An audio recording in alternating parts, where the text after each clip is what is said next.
September 13ರಂದು ಭಟ್ಕಳದಲ್ಲಿ ಬೃಹತ್ ಲೋಕ ಅದಾಲತ್. ರಾಜ್ಯ ಕಾನೂನು ಸೇವಾ ಪ್ರಾಧಿಕಾರ ಹಾಗೂ ಜಿಲ್ಲಾ ಕಾನೂನು ಸೇವಾ ಪ್ರಾಧಿಕಾರದ ಸೂಚನೆ ಮೇರೆಗೆ ಸೆಪ್ಟೆಂಬರ್ 13ರಂದು ತಾಲೂಕು ನ್ಯಾಯಾಲಯ ಸಂಕೀರ್ಣದಲ್ಲಿ ಬೃಹತ್ ಲೋಕ ಅದಾಲತ್ ನಡೆಯಲಿದೆ. ಕಕ್ಷಿದಾರರು ಇದರ ಸದುಪಯೋಗ ಪಡೆದುಕೊಳ್ಳಬೇಕೆಂದು ತಾಲೂಕು ಕಾನೂನು ಸೇವಾ ಸಮಿತಿಯ ಅಧ್ಯಕ್ಷ ಹಾಗೂ ಹಿರಿಯ ಶ್ರೇಣಿಯ ಸಿವಿಲ್ ನ್ಯಾಯಾಧೀಶ ಕಾಂತಾ ಗುರಣಿ ತಿಳಿಸಿದ್ದಾರೆ. ಸುದ್ದಿಗಾರರಿಗೆ ಮಾತನಾಡಿದ ಅವರು, ಈ ಲೋಕ ಅದಾಲತ್ನಲ್ಲಿ ವಕೀಲರ ಸಂಘದ ಸಹಕಾರದಿಂದ 1508 ಬಾಕಿ ಪ್ರಕರಣಗಳನ್ನು ಸಂಧಾನದ ಮೂಲಕ ತ್ವರಿತವಾಗಿ ಇತ್ಯರ್ಥಗೊಳಿಸಬಹುದಾಗಿದೆ ಎಂದರು. ಚೆಕ್ ಬೌನ್ಸ್, ಬ್ಯಾಂಕ್ ವಸೂಲಾತಿ, ರಾಜಿ ಆಗಬಹುದಾದ ಅಪರಾಧ ಪ್ರಕರಣಗಳು, ಸಣ್ಣಪುಟ್ಟ ಹೊಡೆದಾಟ, ಪತಿ ಪತ್ನಿ ವಿಚ್ಛೇದನ, ಸಿವಿಲ್ ಹಾಗೂ ಗ್ರಾಹಕ ದೂರು ಪ್ರಕರಣಗಳು ಮುಂತಾದವುಗಳನ್ನು ಈ ಅದಾಲತ್ನಲ್ಲಿ ಬಗೆಹರಿಸಿಕೊಳ್ಳಬಹುದೆಂದು ಅವರು ವಿವರಿಸಿದರು. ಲೋಕ ಅದಾಲತ್ ಮೂಲಕ ಇತ್ಯರ್ಥವಾದ ಪ್ರಕರಣಗಳಿಗೆ ಅಪೀಲಿನ ಅವಕಾಶವಿಲ್ಲ.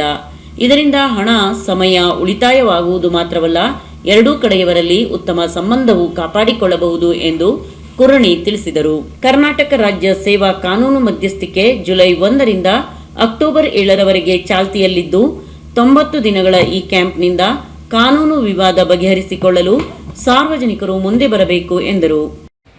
ದಿನಾಂಕ 13/9/2025ರಂದು ಮತ್ತೆ ನಮ್ಮ ಕರ್ನಾಟಕ ರಾಜ್ಯ ಕಾನೂನು ಸೇವಾ ಪ್ರಾಧಿಕಾರ ಆದೇಶದ ಮೇರೆಗೆ ಹಾಗೂ ನಮ್ಮ ಜಿಲ್ಲಾ ಕಾನೂನು ಸೇವಾ ಪ್ರಾಧಿಕಾರದ ಆದೇಶದ ಮೇರೆಗೆ ಇಡೀ ಜಿಲ್ಲಾದ್ಯಂತ ದಿನಾಂಕ 13/9/2025ರಂದು ಪುನಃ ಲೋಕ ಅದಾಲತನ್ನು ಆಯೋಜನೆ ಮಾಡಲು ನಿರ್ಧರಿಸಲಾಗಿದೆ. ನಾವು ನಮ್ಮ 3 ನ್ಯಾಯಾಲಯದಲ್ಲಿ ಈಗ ಒಟ್ಟು 1508 ಕೇಸುಗಳನ್ನು ರಾಜಿ ಆಗಬಹುದು ಅಂತ ಹೇಳಿ ನಾವು ಗುರುತಿಸಿದ್ದೀವಿ. ಆ ವಿಚಾರವಾಗಿ ನಾವು ಈಗಾಗಲೇ ವಕೀಲರ ಸಂಘಕ್ಕೆ ಹೋಗಿ ಸಹಕಾರವನ್ನು ಕೋರಿದ್ದೇವೆ. ವಕೀಲರ ಕಡೆಯಿಂದ ಸಾಕಷ್ಟು ನಮಗೆ ಸಹಕಾರ ಸಿಗ್ತಾ ಇದೆ. ಅದರ ಜೊತೆಗೆ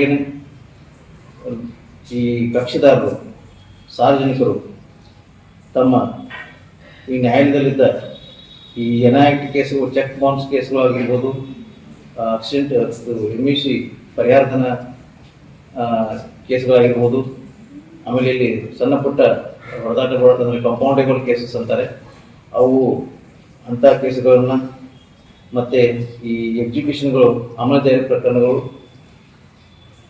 ವೈವಾಹಿಕ ಜೀವನ ಅಂದರೆ ಪತಿ ಪತ್ನಿ ಮೇಂಟೆನೆನ್ಸು, ವಿಚ್ಛೇದನ ಪ್ರಕರಣಗಳು, ಅಂದರೆ ವಿಚ್ಛೇದನ ಅಂದರೆ ರಿಯೂನಿಯನ್ ಆಗೋದು ಅಂತ ಪ್ರಕರಣಗಳು ಇದ್ದರೆ ಅವುಗಳನ್ನು ಈ ದಿನಾಂಕ 13/9/2025 ನಡೆಯುವ ಲೋಕ ಅದಾಲತ್ಗೆ ಬಂದು ಅವುಗಳನ್ನು ರಾಜಿ ಮಾಡಿಕೊಂಡು ಈ ಲೋಕ ಅದಾಲತ್ ಉಪಯೋಗ ತೆಗೆದುಕೊಳ್ಳಬೇಕಂತ ಸಾರ್ವಜನಿಕರಲ್ಲಿ ಹಾಗೂ ಎಲ್ಲ ಕಕ್ಷಿದಾರರಿಗೆ ಮನವಿ ಮಾಡುತ್ತೇವೆ. ಈ ಸಂದರ್ಭದಲ್ಲಿ ಕಾನೂನು ಸೇವಾ ಸಮಿತಿಯ ಕಾರ್ಯದರ್ಶಿ ಹಾಗೂ ಪ್ರಧಾನ ಸಿವಿಲ್ ನ್ಯಾಯಾಧೀಶೆ ದೀಪಾ ಅರಳಗುಂಡಿ, ಹೆಚ್ಚುವರಿ ನ್ಯಾಯಾಧೀಶೆ ಧನವತಿ ಉಪಸ್ಥಿತರಿದ್ದರು.